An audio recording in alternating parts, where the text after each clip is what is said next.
विमल कनकवर्णं पूर्णलक्ष्मी प्रसन्नं गजमुखतरुणाक्षं चञ्चलं कर्णबुद्धिं अभयवरदहस्तं नित्यपाशाङ्कुशाङ्गं पशुपतिसुतमीशं विघ्नराजं नमामि।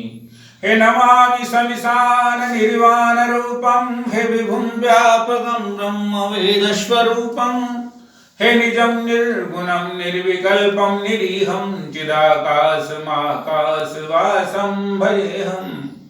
मैं भगवान गणेश की स्तुति, भगवान शंकर की स्तुति करने के बाद प्रेमियों, ये स्वर ज्ञान और तत्व ज्ञान, ये दर्पण योग जो विद्या है, किसी को शंका हो गई इस बारे में, ये कहाँ लिखा हुआ है, क्या है, इसके बारे में मैं आपको पुस्तक के माध्यम से मैं आपको बताना चाहता हूँ। इसके पहले मैं आप लोगों से एक निवेदन करना चाहता हूँ। आज के भगवान शंकर के मंदिर में बैठ के आदमी को कभी झूठ नहीं बोलना चाहिए। सत्यम शिवम सुंदरम, जो सत्य है वो बोलो, झूठ मत बोलो, नहीं तो आप नरक के अधिकारी हो जाएंगे। अतः मैं आपसे निवेदन करना चाहता हूँ, आज से लगभग 38-40 साल पहले मैं एक बार वृंदावन गया था। तो वहाँ के महान भागवताचार्य हैं, उनका नाम नहीं बताना चाहता, अच्छा नहीं लगेगा। तो वो हमारे केकड़ी के अंदर आए थे और वहाँ पर एक बजाज सत्संग भवन में उन्होंने कथा की थी। तो उन्होंने एक बात बताई थी हमारे को वर्षों पहले, अगर किसी को स्वर तत्व ज्ञान पे कोई शंका हो तो हमारे को पूछ सकते हैं। फिर मुझे श्रावण मास में मुझे वृंदावन जाना पड़ा और बांके बिहारी मंदिर के पास उनका स्थान है, नाम नहीं बताना चाहता। तो उस टाइम में फोन नहीं चलते थे सज्जनों, में मोबाइल फोन नहीं चलते थे, यूट्यूब नहीं चलते थे, कोई जानकारी नहीं थी। तो लैंडलाइन फोन से उनकी धर्म पत्नी के माध्यम से मेरी उनसे बात हुई। तो वो रमण रहती में एक आश्रम था, वहाँ पे वो उनसे मैंने ईश्वर तत्व ज्ञान के बारे में चर्चा की। तो उन्होंने बताया भाई हमें तो पुस्तक का ज्ञान है, ऐसा कोई प्रैक्टिकल ज्ञान नहीं है। तो मुझे बड़ा दुख हुआ इस बात का। जब किसी को किसी चीज का ज्ञान नहीं हो तो नहीं बताना चाहिए। जैसे मुझे लोग ज्योतिष के बारे में पूछने आते हैं, भाई ज्योतिष के बारे में आप जानते हो क्या, तो मैं बता देता हूँ भाई मैं नहीं जानता। हाँ, मुझे हस्तरेखा का ज्ञान है, ईश्वर तत्व ज्ञान का अनुभव है, ध्यान योग का अभ्यास है और त्राटक विद्याओं का अभ्यास है। जो ही बताता हूँ, इससे आगे नहीं बताना चाहिए। भगवान शंकर के मंदिर में बैठ के आप क्यों झूठ बोलते हैं? तो भगवान शंकर ने माँ पार्वती से कह रहे हैं, सुनिए आप, बहुत बड़ी मार्मिक बात। हे पार्वती, तत्वे रामोजे प्राप्त सुतत्वे च धनंजय कौरवा निहिता सर्वे युद्धे तत्वे पर्याय। ये मेरे शब्द नहीं है, ये भगवान शंकर के शब्द हैं। तत्वों से ही भगवान राम की युद्ध में विजय हुई और इन्हीं तत्वों के अशुभ चलने से रावण कुल का नाश हो गया। इन्हीं तत्वों के शुभ चलने से पांडवों को विजयश्री मिली और इन्हीं तत्वों के अशुभ चलने से कौरव कुल का नाश हो गया। तो एक बात का प्रश्न छोटा सा बताना चाहता हूँ। श्रीमद् भगवद गीता में आप जरूर पढ़े, 4 अध्याय का 34वां श्लोक। कौन सा? 4 अध्याय का 34वां श्लोक पढ़ें।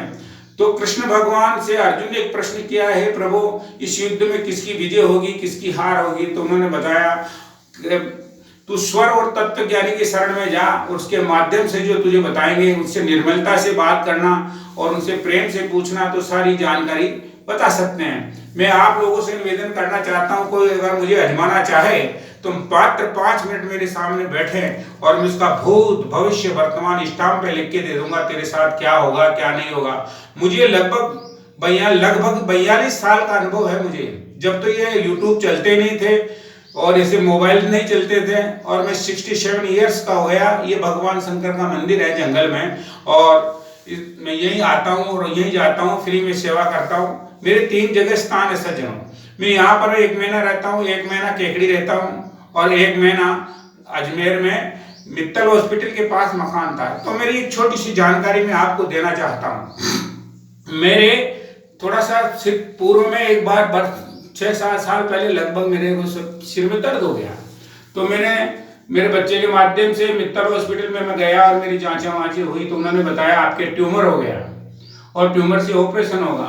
ट्यूमर होने के बाद में मुझे बड़ा आश्चर्य हुआ, जबकि मेरा चंद्रस्वर में जल तत्व चल रहा था। भाई ये मशीन गलत बता रही है और इसमें मेरे को कोई नुकसान नहीं होगा।